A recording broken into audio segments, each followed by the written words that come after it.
네, 이번에는 알짜배기 건강 정보를 알려드립니다. 건강한 옵쇼. 자, 오늘 먼저 주제부터 알고 또 얘기 나누도록 하죠. 주제 보시죠. 하루 종일 책상에 앉아있는 학생과 직장인들. 집안일로 잠시라도 허리를 펼 새 없는 주부들.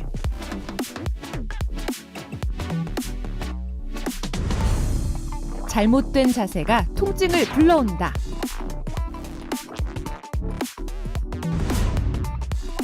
그런데 속근육을 잘 사용하기만 해도 바른 자세를 만들 수 있다? 몸 곳곳의 통증을 잡기 위해선 무너진 속근육부터 바로 잡아야 한다. 집에서도 손쉽게 할 수 있는 도구를 활용한 속근육 키우는 법. 오늘은 윤신향 요가 전문가와 함께 정통 요가의 세계로 떠나봅니다. 네, 보기만 해도 배우고 싶은 그 선생님이시죠. 저희가 모셨습니다. 속근육이 중요하다니까 속근육을 바로잡는 법에 대해서 알아보도록 하겠습니다. 여러분, 선생님 어서 오세요. 어서 오십시오, 네, 전문가님. 어서 오세요. 네, 네. 네, 안녕하세요. 네. 요가 강사 윤신양입니다. 아무리 좋은 운동이라고 해도 제대로 운동을 하지 않으면 효과를 보기가 굉장히 어려운데요. 요가도 마찬가지입니다. 요가 프로그램이 굉장히 다양한데요. 저는 인도에서 이제 요가의 정렬법도 배우고 이제 섬세하게 근육을 사용하는 방법을 알게 되었는데 그 방법을 여러분들과 함께 공유를 하겠습니다. 네. 네, 역시. 속근육. 속근육. 네. 흔히 우리가 우리 겉근육이라 하면 딱 눈에 네. 보이는 뭐 알통, 뭐 식스팩, 그렇죠. 예. 네. 이런 것들이 네. 겉근육. 허벅지 뭐 저기 쩍쩍 갈라져요? 종아리에도 알통 있고. 그렇죠. 하트 네. 그려지잖아요. 예. 근데 우리 흔히 말하는 속근육이라는 게 내 몸에서 안 만져지는 근육이라고 알고 있는데 맞습니까, 그런가요? 선생님? 예. 네. 네, 이제 속근육 같은 경우는 이제 몸 안쪽 깊숙이 자리를 하고 있는데요. 네. 이제 겉근육은 우리가 운동을 하였을 때 눈으로 네. 보이기도 쉽고 그리고 네. 손으로도 잘 만져집니다. 네, 속근육 같은 경우는 눈에 보이지도 않을 뿐더러 이제 좀 더 안쪽 깊숙이 자리를 잡고 있어서요. 이 근육 같은 경우는 이제 관절과 뼈를 좀 더 안정적 있게 좀 더 잡아주는 근육이라고 볼 수 있겠습니다. 쉽게 말하면은 이제 집을 지을 때요. 이제 집의 겉 외벽이 이제 겉근육이라고 한다면 이제 속근육은 그 집이 무너지지 않게끔 잡아주는 큰 기둥인 속근육이라고 비유를 할 수 있겠습니다. 네, 집안의 기둥 같은 속근육 정말 자기가 잘 지켜야 될 텐데 그러면 대표적인 속근육은 어떤 거 있을까요? 네, 대표적인 속근육 같은 경우는 우리를 이제 척추를 바르게 세워주는 근육인데요. 이제 허리와 엉덩이 주변에 붙어 있는 이 근육들은요, 척추와 골반에 직접적으로 연결이 되어 있는데요. 이 엉덩이와 이제 허리의 주변의 근육은 내 척추와 골반을 안정성 있게 받쳐주는 근육입니다. 그래서 척추뼈 이제 옆에 바로 옆에 일직선으로 곧게 뻗은 척추 기립근과 그리고 이제 척추와 이제 엉덩이를 좀 더 이어주는 장요근 그리고 이제 엉덩이 근육까지 이 근육들은 이제 척추와 골반을 바르게 잡아주기도 하고 바른 교정을 이제 조금 더 도움이 되기도 하죠. 네. 네. 갑자기 이렇게 똑바로 앉아 계세요. 네. 아니, 왜 들켰나 봐요. 똑바로 앉아 계세요? 제가 네. 사실은 허리가 막 좋지 않아서 허리 안 좋으신 분들 늘 하는 얘기가 이 자세가 안 좋아서 그런가 근육이 좀 안 좋아서 그런 거 이런 얘기 하는데 허리가 부실합니다. 그 얘기를 지금 시청자 여러분 허리가 이제 좀 우리끼리만 안 좋다. 네, 허리가 네, 아팠었다. 이런, 네. 네, 한때 네. 한때 지금은 네. 아니고요. 속근육이 이런 분들이 조금 짧아졌거나 네. 아니면 좀 강화가 덜 된 부분이 있는 거 맞는지요? 네, 속근육 같은 경우는 굉장히 중요한데요. 네. 이제 속근육이 무너지게 되면은 이제 척추도 무너지게 되고 골반도 마찬가지 이제 조금 더 안 좋아지게 되죠. 그렇기 때문에 이제 저희 이제 요가원에 이제 오시는 분들 이제 보시면은 80%를 이제 상담을 해봤을 때 거의 허리 통증을 많이 안고 오시더라고요. 근데 그런 분들 이제 상담을 통해서 혹은 테스트를 통해서 이제 알게 된 것은 코어가 무너져 있다는 것을 알고 있게 되었습니다. 이제 네. 그래서 척추의 중심에 이제 속근육 굉장히 중요하죠.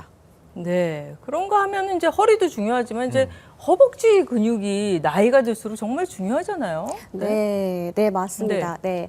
허벅지 근육은 우리 몸의 근육 중에서 3분의 2 정도를 비중을 차지할 만큼 큰 근육인데요. 어떻게 보면 근육의 창고라고 불리기도 하죠. 네. 그래서 이 허벅지 근육은 이제 무릎과 굉장히 밀접한 연관이 있는데요. 이제 허벅지 근육이 약해져 있으신 분들은 이제 무릎도 같이 약해지고 이제 손상을 입을 확률도 있어요. 그래서 이제 예를 들면은 조깅을 할 때라든지 그리고 등산할 때 혹은 계단을 오르락 내리락 하면서 이제 허벅지의 속근육을 사용을 하셔야 하는데 그렇지 않고 무릎의 관절에 압박 부하를 그대로 받게 됩니다. 그래서 굉장히 중요합니다. 네. 네. 그러니까 뭐 나이 드신 분들이 사실 이렇게 넘어지면 안 된다 그러잖아요. 넘어지면 이제 못 걸으면서 그러면서 이제 근육이 쫙 빠지면서 근육이 그렇죠. 약해지잖아요. 네. 그래서 이제 나이 드실수록 허벅지 굵은 사람 참 부럽다 이렇게 네. 말씀들 많이 하시는데 그렇다면 내 속근육 상태가 어떻게 좋은지 나쁜지 판가름할 수 있는 방법이 좀 있을 것 같은데 네, 선생님께서 선생님. 네. 판례를 보시면서 좀 설명해 주시죠. 네. 네, 속근육이 무너지면은 네. 대표적으로 이제 알 수 있는 세 가지가 증상이 있는데요. 일단 첫 번째로는 이제 의자에 앉아 있을 때 허리가 굽는 이제 그 자세예요. 오, 네, 우리가 제가, 네, 좀 그런 것 같습니다. 허리가 척추 굽어요. 네. 주변의 근육이 약화가 되면서 허리가 앞으로 굽어지게 되는데요. 네. 그리고 두 번째로는 이제 이 중력을 계속 받게 되면요. 이 척추 사이사이가 좁아지면서 이제 엉덩이 쪽으로 이제 무게 중심이 계속 더 실리면서 압박도 계속 받죠. 근데 엉덩이 좌골뼈를 받쳐주는 이 엉덩이 근육이 약해져 있다 보면은 엉덩이 네. 뼈가 바로 바닥에 닿는 그런 모습을 보일 수도 있고요. 네. 네, 그리고 세 번째로는 내 몸을 바르게 세워주는, 그러니까 중력에서 좀 버틸 수 있는 속근육들이 이제 무너져 있다면은 이제 내가 이렇게 앉아 있을 때에도 굉장히 몸이 굉장히 무거울 거예요. 그렇게 되면 뭔가 내 무게를 조금 더 분산을 시킬 수 있는 곳, 뭐 팔걸이라든지 아니면 앞에 책상을 찾게 돼요. 네. 여기 이런데. 네, 그래서 그쪽에 기대면서 이제 조금 더 편하게 쉬는 그런 모습도 보일 수 있습니다. 근데 선생님 근데 솔직하게 예. 제가 다 그게 해당이 되는 것 같아요. 허리도 굽어지고 앉아 있으면 옛날에 안 그랬는데 엉치뼈가 아프고 그리고 네. 자꾸 이렇게 기대게 되고. 아니 근데 솔직히 선생님 네. 예, 한 30초에서 1분 정도 이렇게 하고 있으면 사람이 저희야 뭐 직업이니까 이러고 있는 건데 이렇게 되고 무너지죠. 이렇게 되는 네. 거 아닙니까? 전혀 그렇지 않죠. 아닙니까? 네, 약화가 제가 되어 이상한 있으면. 거군요. 네. 아니요, 네. 이게 좀 약화가 되어 있으면 그럴 수도 있어요. 약하니까. 네. 네. 근데 이제 바르게 세워지는 이제 근육들을 사용을 하다 보면요. 나도 모르게 의식적으로 세우게 되고요. 네. 지금도 이렇게 세우게 되죠. 예. 네, 아. 이런, 네. 선생님은 안 힘드세요? 아까부터 사실은 이렇게 네. 쭉 이러고 계셨거든요. 그러니까 일부러 이렇게 힘을 줘서 이렇게 하는 게 아니라 편해 보이시잖아요. 네, 네. 그러니까 편하게 있는데도 똑바로 있다는 거죠. 저는 무척 편해요. 아, 아니 저는 계속 불편하고요. 아, 그러면은 이제 내 근육이 이제 네. 강한지 약한지 이렇게 뭐 확인해 보는 그런 테스트가 없을까요? 간단하게. 네? 이제 허벅지 네. 속근육을 간단하게 테스트해 볼 수 있는 동작을 준비를 해봤는데요. 네. MC분들과 함께 해보려고 합니다. 아니, 네. 저는 자신이 없는데. 네, 일단 좀 아무튼. 저는 네. 뭐 예. 네, 간단하다고 하죠, 그러셨죠? 예. 네, 간단하다고요. 간단합니다. 제가 먼저 보여드리고 같이 한번 해보는 네. 걸로 해볼게요. 네, 일단은 바르게 앉아주시고요. 이제 거기서 바르게 발바닥이 앉아요. 발바닥이 바닥에 닿아 있으셔야 되고요. 네. 양손을 앞으로 뻗으신 후에 그대로 네. 어깨를 이렇게 잡아줍니다. 아, 네. 팔짱을 끼고요. 어렵지 네. 않네요. 네, 여기까지 의자 괜찮죠? 끝에 앉으면 네. 되는 거죠? 네, 예. 그리고 이제 한쪽 다리를 들어주시고요. 네. 네. 이 지탱하고 있는 다리로 일어서는 겁니다. 이렇게. 네. 어떻게 일어나 이거? 쉽죠? 임성민 씨만 잡아주세요. 임성민 씨. 아니 왜 이게- 그게 안 돼요? 아니, 안 되는. 돼요, 그게? 자, 하나, 둘, 셋. 다음 순서로. 오! 와. 네. 여보 보고 역시, 있나? 역시 살아있네요, 역시. 아. 이렇게 저 이제 테스트하면요. 퇴근해도 되나요? 네, 진행하기 힘든데 이제. 저는 이게 예. 후달후달 거리는데. 아니 근데 이 테스트를 뭘 네. 하는 겁니까?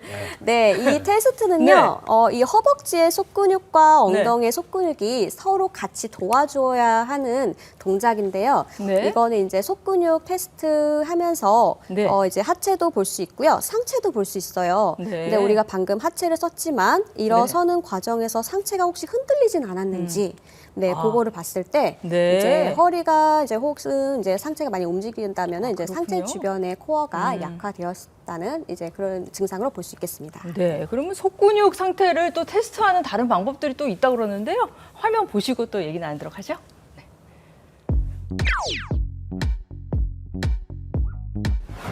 매트 중앙에 서시고요. 두 발을 크로스 해줍니다. 손을 앞으로 나란히 합니다. 천천히 앉았다가 그대로 발바닥 누르면서 올라오세요.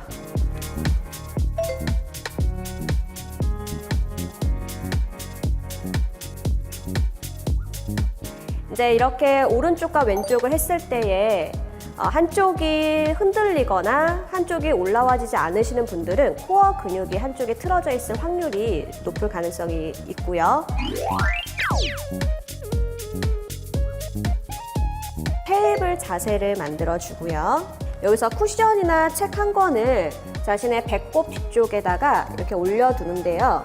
이때 허리가 꺾이지 않게끔 하셔야 하고요. 손바닥으로 바닥을 강하게 밀어내세요.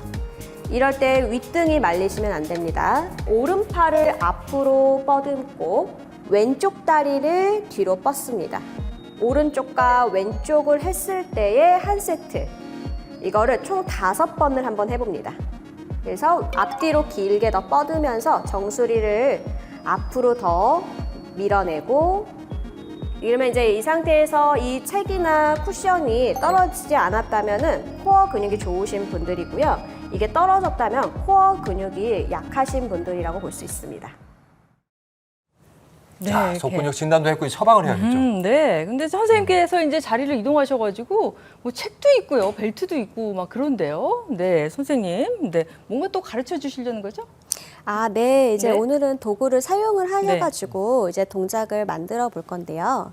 네. 이제 타다사나나 이제 산자세 요거를 한번 같이 해보려고 합니다. 네. 선 자세요. 손 자세. 이게 아. 무슨 아행가 요가 뭐 이렇게 얘기하더라고요. 맞습니까? 네, 맞습니다. 아행가 요가라고 네. 이제 인도에서 태어나신 선생님이신데요. 아. 이제 아행가 요가는 네. 이제 몸을 조금 더 바르게 세워주는 근육을 많이 사용을 하기도 하고요. 네. 그리고 이제 이 아행가 선생님께서는 이제 어릴 때부터 약하게 태어나셔가지고요. 네. 주변에서 이제 요가를 하시라는 이제 권유를 많이 받으셔가지고 요가를 네. 오랫동안 이제 하였어요. 네, 근데 이제 요가를 하면서 이제 많은 부상을 당하셨는데 그 부상의 경험이 많아지면서 네. 이제 깨달음이 얻으셨는데 이제 몸을 이제 바르게 쓰고 속근육이 좀 약화가 돼 있는 사람들이 동작을 무모하게 진행을 하다가는 많은 부상을 입는구나. 이제 그런 그래서 네. 오늘 말씀하신 이 도구들이 있습니다. 초심자에게 네. 필요하고 네, 이걸 통해서 맞습니다. 자세를 잡는다. 네. 벨트로 하는 법을 알려주세요. 바로 가실까요, 네. 저희? 벨트가 네. 준비되어 있는데. 네, 일단은 이제 집에 책이 하나씩은 책부터? 있으실 거예요. 네, 이 책을 허벅지 안쪽으로 깊숙이 꽂고요. 네, 네. 집어넣은 상태에서요. 네. 네, 이제 여기서 두 발을 붙이시고요. 네. 이제 집에 벨트를? 네, 벨트 하나씩은 있으시죠. 네. 그래서 이 벨트를 등 뒤쪽으로 감을 건데요. 네. 이렇게 감아서 감아서. 네. 앞쪽에 벨트 선을 네. 이제 길이를 맞추셔야 돼요. 길이를 맞춰요. 길이를 맞추고요. 네, 길이를 맞춘 맞추고. 상태에서요. 네. 그 벨트를 네, 어깨에 맞춰봐. 가방을 매듯이 아, 한번 가방 매듯이. 네. 네, 네. 네. 네. 이렇게. 매줍니다. 아, 네. 근데 이제 아우, 네, 구명조끼. 네, 아, 무슨 낙하산 같아요. 네. 좋았어요. 네. 그 잡아당기면 됩니까? 혼자서 할 때는 원래는 네. 뒤에서 안으로 집어넣어야 되는 게 있는데 네. 요거 혼자서 할 때 좀 어려우니까요. 아. 이제 좀 더 쉽게 왼쪽에 있는 벨트를 오른손으로 잡으시고요. 네. 그리고 아, 이렇게 크로스로 이렇게 네. 잡는 거군요. 오른쪽에 있는 네. 벨트는 왼손으로 잡습니다. 아, 그러면 저희가요, 또 화면을 보면서 또 자세히 또 알아보도록 하죠. 네. 화면을 보여주시죠. 네, 이번에는 타다사나를 한번 해보실 건데요. 타다사나는 한글 이름으로는 산자세입니다. 이 벨트를 길게 늘려서 가슴 뒤쪽으로 보내셔서 가로 방향으로 둡니다. 벨트의 끝자락을 양손으로 잡으시고요. 내 어깨에 가방을 매듯이 뒤로 넘겨볼게요. 가로 방향으로 있는 그 스트랩 위에서 아래로 집어 넣으시고요. 왼쪽에 있는 스트랩은 오른손으로 잡으시고요. 그리고 오른쪽에 있는 스트랩은 왼손으로 잡으셔야 합니다. 이 책을 허벅지 안쪽으로 깊숙이 집어 넣으셔서 가운데로 모으는 힘을 사용을 할 거예요. 자, 스트랩을 대각선 아래 방향으로 쭉 당겨 내볼게요. 네. 자, 이렇게 되면은 말린 어깨가 펴지면서 살짝 흉볼이 올라오게 되는데요. 이때 중요한 거는 갈비뼈가 열리지 않도록 갈비뼈를 닫으세요. 배꼽은 당기시고요. 네, 이 상태에서 호흡을 5번 정도 진행을 합니다. 척추가 위로 조금 더 커지는 느낌을 더 찾아보세요. 지금 스트랩을 이용을 했을 때에 이 감각을 계속 기억을 하셔야지 맨몸으로도 할 수 있습니다. 이번에 해볼 동작은 우타나사나이고요. 앞으로 숙여 내려가는 전굴 자세입니다. 초보자 분들이나 허리가 안 좋으신 분들은 무작정 바닥으로 숙여 내려가는 것은 굉장히 허리에 부담이 될 수 있습니다. 그래서 의자를 사용을 해서 한번 진행을 해볼 건데요. 자, 두 다리는 골반 넓이만큼 만들어 주시고요. 허벅지 안쪽에 마치 책이 있다고 상상을 해보세요. 그 책을 허벅지로 잡고 있는 그 긴장감을 사용하시면서 양손을 골반에 짚고 네, 엉덩이를 뒤로 빼면서 양손을 앞쪽에 의자를 잡습니다. 가슴을 천장으로 길게 더 들어 올립니다. 엉덩이는 천장으로 밀어 올리고 앞으로 숙여 내려가는 느낌이 아닌 팔을 앞쪽으로 길게 기지개를 켜면서 내려간다. 상상해 볼게요. 길게 늘리면서 쭉 기지개를 켜고 자, 그 상태에서 어느 정도 기지개를 켜게 되면은 손만 바닥에 낮춰 나가면 깊은 전굴로 이어질 수 있습니다. 이 동작은 내려가서 호흡 5번을 유지를 하시는 게 좋고요. 느리게 호흡 길이를 갖게끔. 올라올 때는 똑같이 역순으로 올라와야 되는데 그대로 척추 반만 펴고 정면을 한번 바라봤다가 의자를 끌고 오면서 양손 골반을 짚어 올라옵니다. 네, 오늘은 이렇게 아행과 요가에 대해서 알아봤습니다. 선생님 바쁘신데 이렇게 시간 해주셔서 감사합니다. 윤신혜 선생님이었습니다. 감사합니다. 고맙습니다. 감사합니다.